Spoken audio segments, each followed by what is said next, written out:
హృదయపూర్వకంగా స్వాగతం, సుస్వాగతం. మీరు మీ పిల్లల్ని చదివిస్తున్నటువంటి ఈ టెక్నో స్కాలర్ స్కూల్లో ఎందుకు చదివిస్తున్నారు?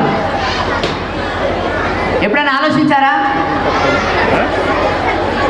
అంటే బస్సు సౌకర్యం సరిగా ఉందని, టీచర్లు బాగా చెప్తారని, ఫీజులు తక్కువ ఉన్నాయని, బిల్డింగ్ బాగుందని, ఇదే ఉద్దేశమా?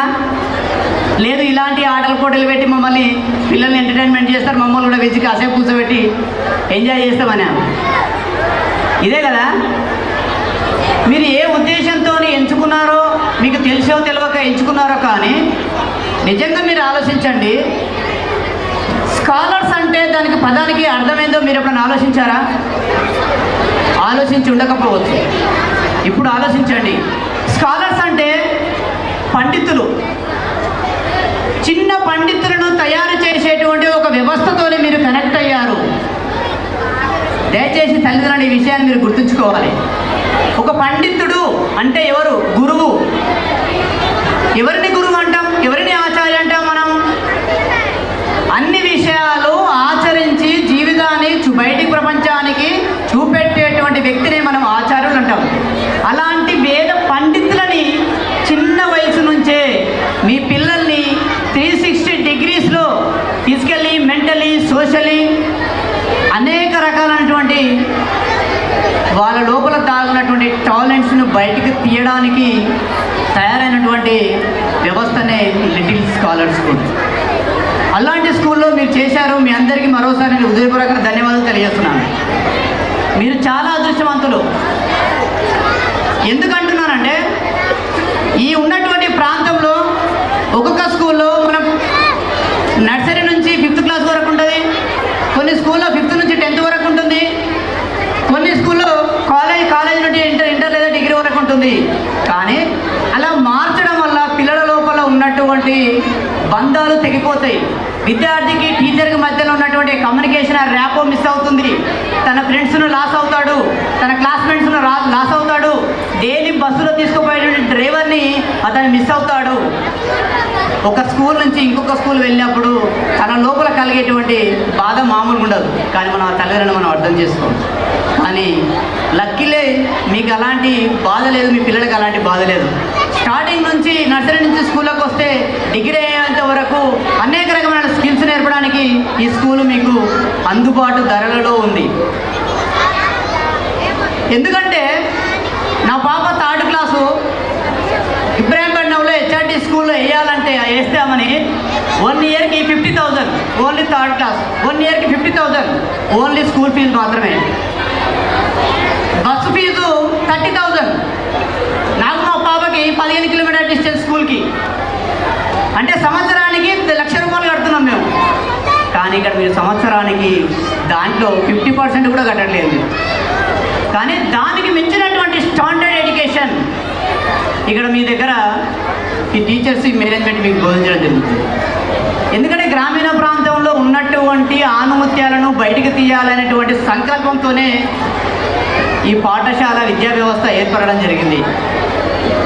ఎందుకంటే నేను చిన్నప్పటి నుంచి చూస్తున్నాను ఈ స్కూల్ని, వారి మేనేజ్మెంట్ని.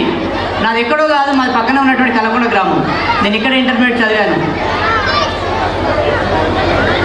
కాబట్టి విద్య విలువ తెలిసిన వాడే విద్య కోసానికి పాటుపడతాడు.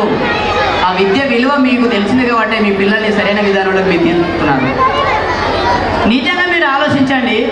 పాఠశాలకు వెళ్ళిన తర్వాత మీ పిల్లగాడు ఎలా చదువుతుందని అడుగుతారా? ఎన్ని మార్కులు వచ్చినాయని అడుగుతారా? దాదాపు 90% ఆఫ్ ద పేరెంట్స్ చేసేటువంటి మొదటి తప్పు ఏంటంటే, నా పిల్లగాడు స్కూల్కి పోయిన తర్వాత ఏం చదువుతుండు, ఎట్లా చదువుతుండు, ఎన్ని మార్కులు వస్తున్నాయి, ఉన్నటువంటి టాలెంట్ ఏంటి, వాటి మానసిక స్థితి ఏంటి, వాటి శరీర స్థితిగతి ఏంటి, ఏ వయసులో నా పిల్లగాడు ఎలా మారుతున్నాడు, ఏ వయసులో నా పాప ఎలా మారుతుంది, ఎందుకు ఈ ఏజ్లో ఇలా బిహేవ్ చేస్తుంది ఏంటి అనేటువంటి తెలుసుకున్నటువంటి పరిస్థితిలో ఏ ఒక్క తల్లిదండ్రులు లేనటువంటి నిజాన్ని మీరు అందరూ ఒప్పుకోవాలి. ప్రతి ఒక్క తల్లిదండ్రులు చూడవలసింది మార్కులు, ర్యాంకులు కాదు మిత్రులారా, వాళ్ళ బిహేవియర్ ఎలా ఉంది. ఒకవేళ నేను కనుక నా బిడ్డ దగ్గర నేను స్కూల్కి వెళ్తే ఏమడుగుతానంటే, పేరెంట్స్ మీటింగ్కి వెళ్తే ఎప్పుడు ర్యాంకుల గురించి అడగలేదు, ఎప్పుడు క్లాస్ ఫస్ట్ గురించి అడగలేదు, ఎప్పుడు ఆటల గురించి అడగలేదు. నేను నేను అడిగింది కొన్ని విషయాలు. నా పాప క్లాస్లో ఉన్నటువంటి పిల్లలతో ఎలా మాట్లాడుతుంది, నా పాప క్లాస్లో ఉన్నటువంటి బాయ్స్తోని ఎలా బిహేవ్ చేస్తుంది, నా పాప టీచర్తో ఎలా మాట్లాడుతుంది, నా పాప ఆ స్కూల్లో ఉన్నటువంటి డ్రైవర్తో ఎలా ఆప్యాయత ఉందని అనుకుంటాను. అక్కడ ఉన్నటువంటి 100-200 మంది చూస్తారు, ఈడవరు డిఫరెంట్ కాదని. Yes, I'm the different. మీరు కూడా అలాంటి డిఫరెంట్ వాళ్ళే ఉండాలి. ఈ ర్యాంకులు, ఈ ఇవన్నీ ఏ మార్కులు కూడా నీకు అన్నం పెట్టవు, ఏ జ్ఞానాన్ని ఇవ్వవు. ఒకసారి నువ్వు గుర్తుపెట్టుకోండి. ఉదాహరణ మీరు ఏదో ఫంక్షన్కి వెళ్ళామనుకోండి, మీ పిల్లగాడు 10th క్లాస్ పాస్ కావచ్చు, స్టేట్ ఫస్ట్ రావచ్చు. వచ్చినటువంటి వ్యక్తికి కనీసం నమస్కారం పెట్టకుండా, లేకపోతే బాగున్నావా అని అడగకుండా, ఆయన కూర్చున్నటువంటి చైర్లోకైనా లేవకుండా ఉంటే నీ పరిస్థితి ఏంది ఆ విషయంలో ఒకసారి నువ్వు ఆలోచించండి. తల కొట్టేసినంత పని అయిపోతుంది. వీడు ఎంత చదువు చదివితేంది, వీడికి ఎంత చేసింది, కనీసం కామన్ సెన్స్ లేదనేటువంటి ఆలోచన నీకు వస్తుంది. డియర్ పేరెంట్స్, నేనేం చెప్తున్నానంటే, ఆ రోజు నువ్వు బాధపడే బదులు ఈ రోజు నుంచి నీ పిల్లలకి నేర్పమంటున్నా. ఆ రోజు నువ్వు తల దించుకునే బదులు ఈ రోజు నీ పిల్లగాని తల ఎత్తుకునేలాగా నువ్వు మేనేజ్మెంట్తో కమ్యూనికేట్ చేయమని అంటున్నాను. వాళ్ళు చెప్పడానికి సిద్ధంగా ఉన్నారు. నువ్వు అంటావు తండ్రి తర్వాత తల్లి, తల్లి తర్వాత తండ్రి అని. ఎవరు తల్లిదండ్రుల తర్వాత తండ్రి? కేవలం కన్నడం వరకే నీ బాధ్యత. కన్నడం వెనుక ఏదైనా ఉద్దేశం ఉండొచ్చు. సమాజంలో గొడ్రాలు అంటావని, పిల్లలు లేరంటారని, ఏదో అంటారని, నీ ఆస్తి ఎవడో తింటారని నువ్వు కనొచ్చు. కానీ విద్యాబుద్ధులు నేర్పవలసిన బాధ్యత నీ మీద ఉంది. మీరు ఒక్కసారి ఆలోచించండి జాగ్రత్తగా. మరొక 5 సంవత్సరాలలో లేదా మరొక 10 సంవత్సరాలలో ఈ దేశమంతా, ప్రపంచంలో ఎవడు గమనించలేనటువంటి మార్పు జరగబోతుంది. ఆ మార్పు ఏంటంటే, ఈరోజు 7th క్లాసు 6th క్లాసులో ఉన్నటువంటి ప్రతి ఒక్క విద్యార్థి రేపు దేశాన్ని ఏలేటువంటి పౌరులుగా మారబోతున్నారు. ఇది విప్లవాత్మకమైన మార్పు వస్తుంది.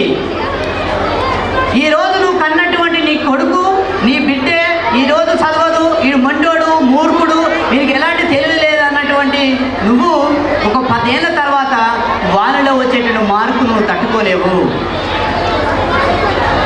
కాబట్టి నువ్వు కన్నది నీ కొడుకును కాదు, నువ్వు కన్నది నీ బిడ్డని కాదు, మీరు కన్నది దేశ సంపదని.